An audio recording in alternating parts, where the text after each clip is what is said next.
Você acredita em espíritos? Será que é possível falar com os mortos? Você pode ficar até chocado, mas eu já falei com eles. Fique até o final desse vídeo, porque nele eu vou falar através da Bíblia, através das minhas experiências pessoais, se realmente isso é possível.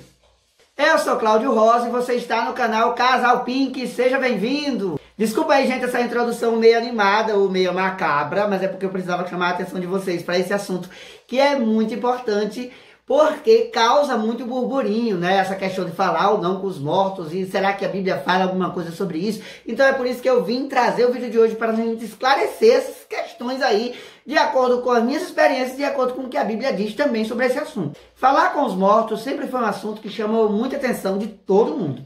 Mas, vem cá, será que isso é possível? E tem mais, a Bíblia fala alguma coisa a respeito? Primeiro eu vou contar uma história para vocês e depois vamos conferir o que a Bíblia diz sobre esse assunto. Eu tinha mais ou menos 8 anos de idade quando isso aconteceu e eu me lembro de cada detalhe. Você pode até pensar, Cláudio Rosa, mas você só tinha 8 anos, não é possível lembrar dessas coisas. Mas você vai ficar chocado se eu te disser que eu me lembro até do gosto do leite da minha mãe.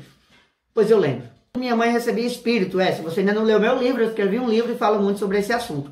Ela recebia espírito, mas ela não era macumbeira, nem era espírita. Ela tinha o que as pessoas costumam dizer, ou chamar de corpo aberto. E uma bela tarde ela recebeu um espírito que se dizia minha irmã.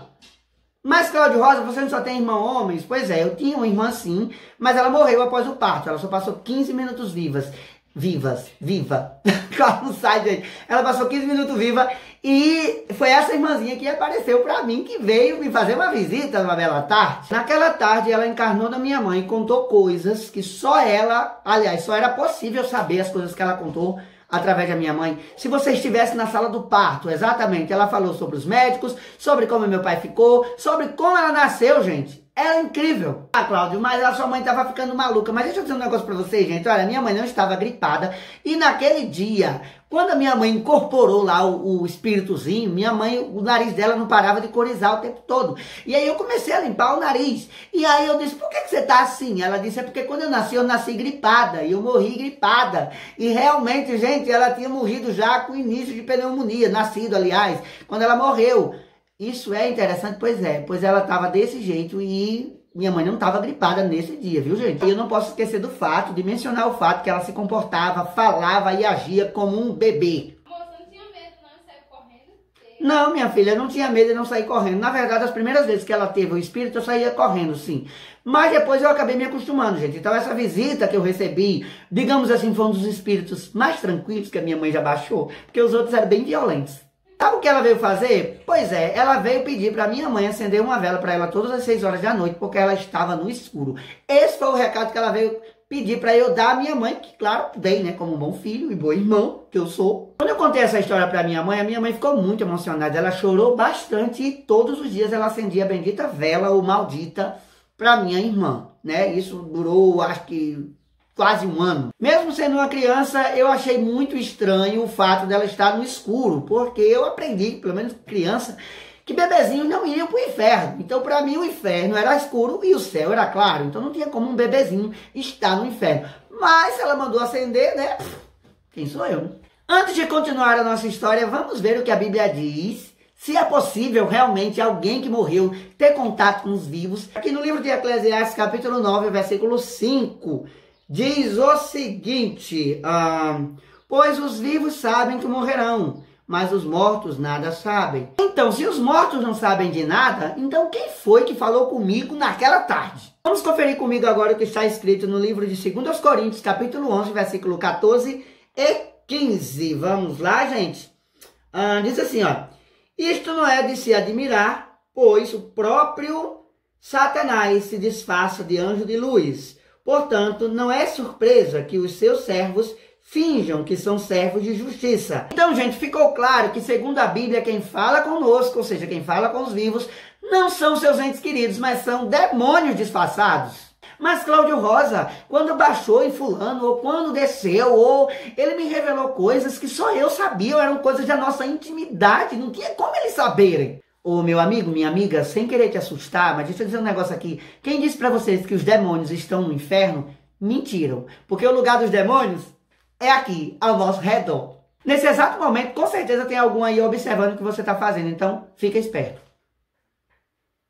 Fique esperto. Caso ainda não tenha ficado claro que isso era coisa do capeta, eu vou terminar minha história para você ver que a Bíblia tem razão no que diz. Mais ou menos um ano depois, eu fui morar com uma senhora que ela frequentava terreiros de macumba e ela me levava para lá. Embora você não saiba, eu fui quase um macumbeiro treinado, viu, gente? Só que isso é assunto para outro vídeo. Então, no dia de Cosme e Damião, sabe aquele dia que eles se separam para entregar doces e pipoca para as crianças? Pois é, aquele dia. Na hora de oferecerem aos espíritos, pois é, pasmem, antes de eles entregarem para as crianças, eles vão lá no cantinho, batem um tamborzinho e oferecem tudo aquilo para os espíritos. Na hora do ritual, baixou uma entidade lá em uma pessoa que ela agia, falava da mesma forma que a minha irmãzinha, quando baixou da minha mãe, fazia. Então, tá aí minha irmã, que não era coisa nenhuma, que não era minha irmã, que nada, é o Exu. Naquele exato momento, eu cheguei à conclusão de que realmente eu tinha sido enganado. Não eu, mas minha mãe e toda a família. Estava claro que não era minha irmã naquele dia, mas era um espírito maligno se passando por ela. Pode um negócio desse, gente? Pode. Então, a resposta para a pergunta do início do vídeo é não. Nós não podemos falar com as pessoas que já morreram. Na verdade, quem faz isso está falando com demônios, enganando, se disfarçando ou se passando pela pessoa que você está tentando invocar. Então aí vai um conselho do Cláudio Rosa para você. Da próxima vez que algum ente querido tentar entrar em contato com você, só que ele já passou dessa para melhor, sabe, faz o seguinte, manda pro quinto dos infernos, porque não é teu parente coisa nenhuma. Quero deixar claro nesse vídeo que você não é obrigado a acreditar em tudo aquilo que eu digo, e muito menos acreditar na Bíblia, né? Eu estou repassando apenas o que eu aprendi na prática e o que eu aprendi com a palavra de Deus. Mas estou muito curioso para saber a sua opinião sobre esse assunto. Então, por isso, deixa aí nos comentários. Você já viveu alguma experiência sobrenatural? Deixa aí também nos comentários. Vamos conversar sobre isso? Sim, gente, fica à vontade também para discordar de tudo aquilo que eu falei no vídeo, deixando aí nos comentários a sua opinião. A sua opinião é muito importante para mim. Também queria deixar outro recado. Me segue no meu Instagram, que tem postagem todo dia para abençoar a sua vida. Um forte abraço no seu coração, até o próximo vídeo, se Deus quiser. E outra coisa, gente, tem o meu livro, Na Casa de Deus, que vocês vão achar aí na Amazon, disponível, o e-book disponível, e breve você também vai poder comprar nas melhores livrarias aí, pedindo e recebendo direto na sua casa, porque lá nesse meu livro, que é o livro Na Casa de Deus, eu conto em detalhes esses e outros testemunhos sobre a minha vida. Então, forte abraço, espero que vocês gostem e deixem também dicas de próximos vídeos para mim gravar para vocês.